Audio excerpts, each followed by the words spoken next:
Taoiseach, I think it's important to take this opportunity to bring a bit of balance into the discussions around the visit of the US President and his wife, given the almost unprecedented slobbering over them that the nation has been exposed to over the last number of days. And it's really hard to know which is worse, whether it's the outpourings of the Obamas themselves or the sycophantic fawning over them by sections of the media and the political establishment. We've had separate and special news bulletins by the state broadcaster to tell us what Michelle Obama and her daughters had for lunch in Dublin, but very little questioning of the fact that she was having lunch with Mr. Tax Exile himself.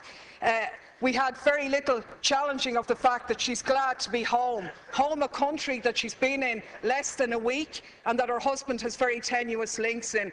And of course, the biggest irony of all, the protestations of Obama himself in his speech to the children in Northern Ireland about peace, when he said, "Those who choose a path of peace, I promise you that the United States of America will support you every step of the way. We will be the wind at your back." Now I ask you, is this person going for the Hypocrite of the Century award? Because we have to call things by their right names. And the reality is that by any serious examination, this man is a war criminal. He has just announced his decision to supply arms to the Syrian opposition, including the jihadists, fueling the destabilisation of that region and continuing to undermine secularism and knock back conditions for women.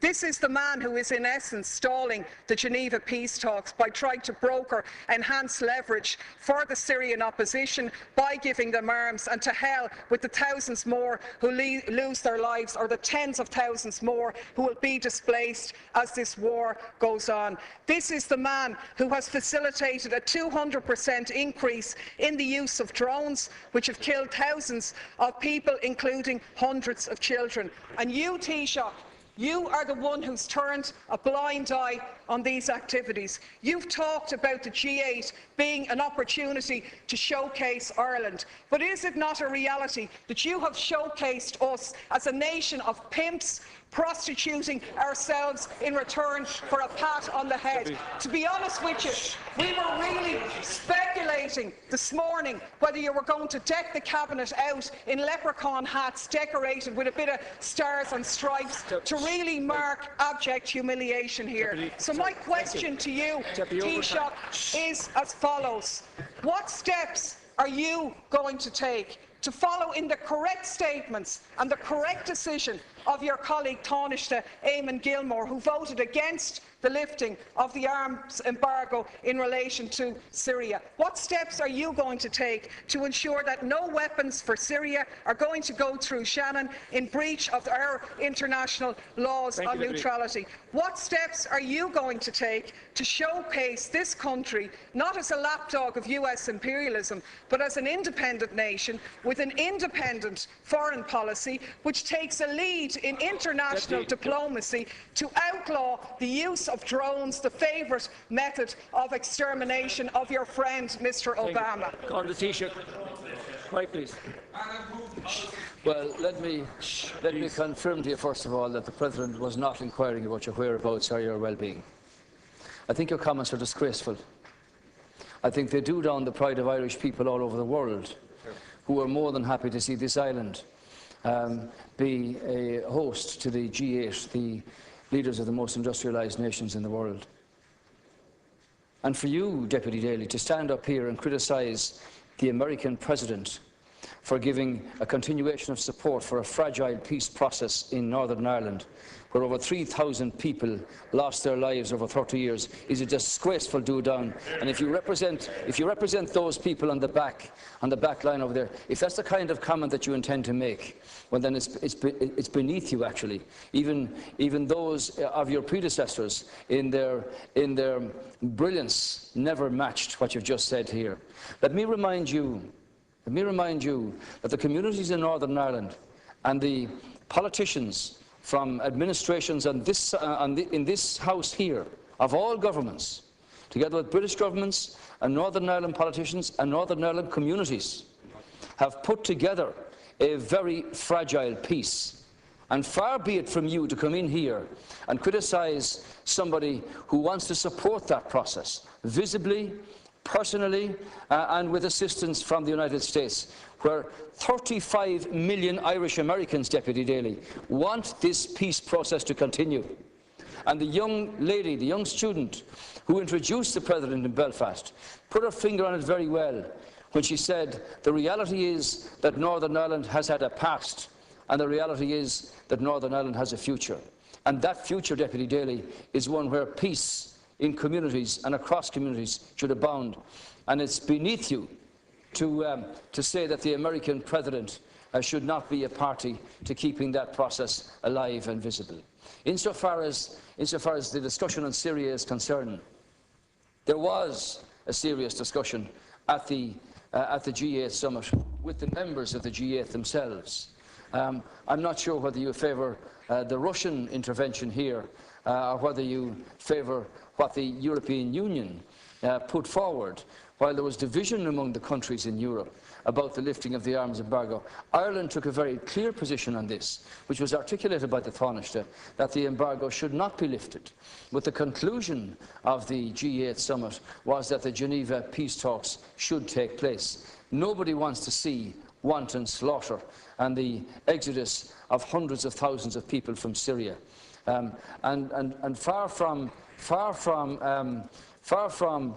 a warmongering discussion, the situation here is, what can you do to bring about discussions and negotiations that will restore, in the first instance, peace to this situation, and in the second instance, a structure that will allow Syria to continue in the time ahead without the obscenities and the humanitarian crisis that we've witnessed in the last 2 years.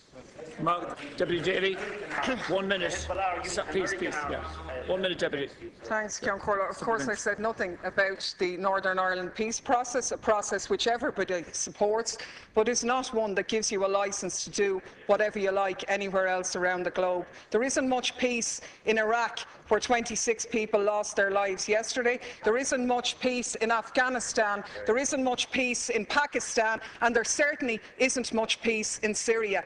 And the side I'm on in Syria is the one, and what I agree with is the statement by Oxfam, where Oxfam said sending arms to the Syrian opposition won't create a level playing field. Instead, it further risks fueling an arms free-for-all, where the victims are the civilians of Syria.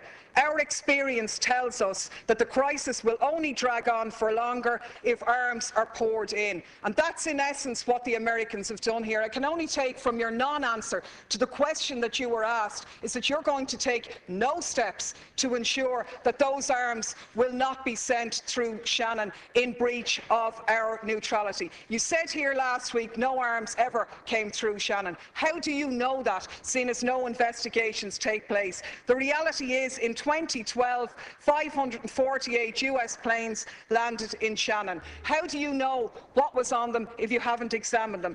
Your Minister for Transport revealed in a parliamentary question that 239 civilian planes landed in Shannon, where they sought permission because they were carrying munitions of war or dangerous goods on a civilian aircraft. What steps are you going to take to intervene in this situation? And the last point I'll make is that people in this country are very fond of our American brothers and sisters, and I think we stand far more shoulder to shoulder with them by making valid criticisms of their president, who has broken his election promises, rather than just pimping this nation as a tax haven for their corporations. I'm sure the Americans would far prefer if their multinationals paid their taxes at home rather than offshore here, so they could develop their health care, so they wouldn't be wasting money on arms being sent to slaughter people in other countries. Thank you, Deputy. Final reply, Taoiseach. As you're aware, 100,000 American people are employed by Irish-owned firms across 50 states, and something similar here from American invested corporates in this country. The American government, and I don't speak for them obviously, have taken the view in terms of withdrawal of their troops from Afghanistan and from Iraq. There wasn't any intervention in terms of troops in Libya, and there hasn't been any intervention in terms of troops in Syria. We've never supported rendition flights through Shannon, and it ill behoves you to make comments that are not true. Now, I think out of the middle of all that rant, you seem to support the government position here, which was articulated by the Taoiseach at the Minister of Foreign Affairs, that this country did not support and does not support the lifting of the arms embargo in Syria, because clearly, with a multi opposition, very diverse factions in that opposition, these are very vexed questions. So the decision of the European Council to not agree in terms of the embargo means that that opportunity presents itself. But everybody at the G8, as I understand it, was focused on getting the peace talks in Geneva underway, which might bring about some sense of solution here. Clearly, you haven't condemned the Iranians or the Hezbollah or the Russians for supplying arms to the Assad regime. You haven't commented upon the atrocities carried out under President Assad in Syria at all. You seem to have a very biased view about the wanton slaughter of the Syrian people. And everybody on this side, insofar as we're party to the European Union, wants to see a structure that would bring about the removal of President Assad, but peace restored to that country and its troubled people, and the hundreds of thousands who have had to exit us across the border with nothing but their families and a few belongings with them. So, in that sense, Deputy Daly, I hope, and it's the hope of the government, that the peace talks in Geneva can actually take place and that something comes from them. And while I wasn't at the discussion about Syria at the G8, my understanding is that there was a very frank disclosure about the various views here, and that hopefully something beneficial will come from that. That's the answer to your question.